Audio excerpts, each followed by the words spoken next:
us now, Transportation Secretary Pete Buttigieg, and CNBC's Phil LeBeau, who broke this story earlier here on Squawk Box. And Mr. Secretary, always good to see you. Mr. Secretary, Mayor Secretary, you always play along with whatever we go, but it's good to have you on. Pete. Good morning. Good to see you. Thanks for having me. Good to see you.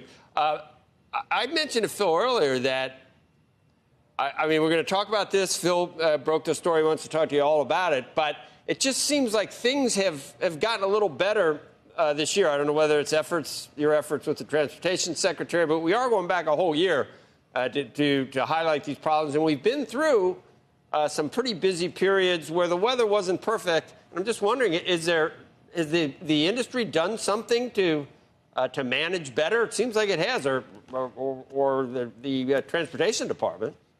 I would say so, and there's a lot of credit to go around. Look, today's announcement is a big penalty and enforcement action related to failures that took place a year ago. But I would also say that over the course of the last year, we've seen much better outcomes than we had a year or a year and a half ago. I think a lot of that has to do with the pressure that we put on airlines, and a lot of it also is the airlines should be credited for stepping up in response to that pressure. This year, we saw some of the biggest travel days ever. Matter of fact, the Sunday after Thanksgiving, that was the most passengers to board airplanes in the United States of America in our history.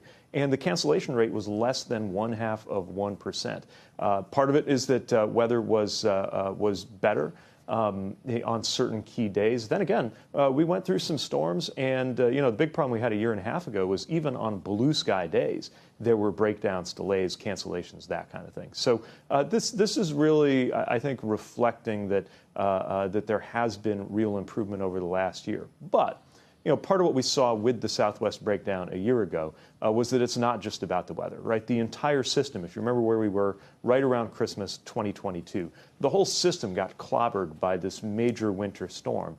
But then all of the other airlines got back on their feet quickly. Southwest was a different story, and this is about accountability and, frankly, changing the incentives for airlines to make sure that that can't happen again.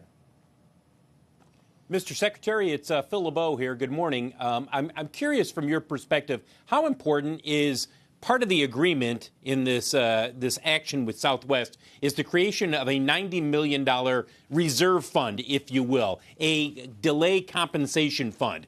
Because I know that's something you've been talking with the airlines and pushing them for some time. They've been resistant to that. But now Southwest has said, yes, at least for the next 3 years, we will have this fund where people who are delayed more than 3 hours can receive compensation of like a $75 voucher. How important is that to you in your perspective that this is the next step for the industry in terms of taking care of the passenger?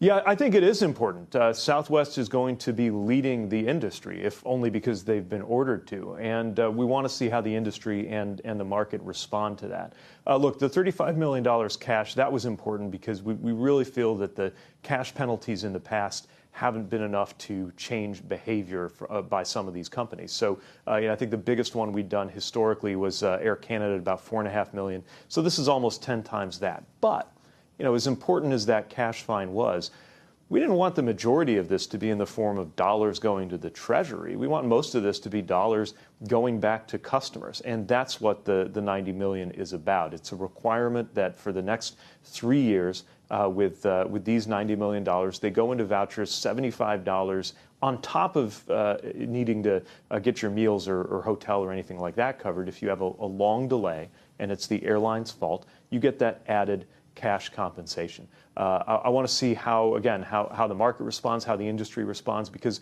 in parallel, we're working on a rule looking at how this could become an industry standard to have some kind of direct compensation. But we don't want to have to wait on a federal rule to, the process, which can take a very long time, to become a reality. And so even though it's part of a penalty action, I'm excited to see this kind of customer benefit that'll be available to Southwest passengers starting in the spring of next year.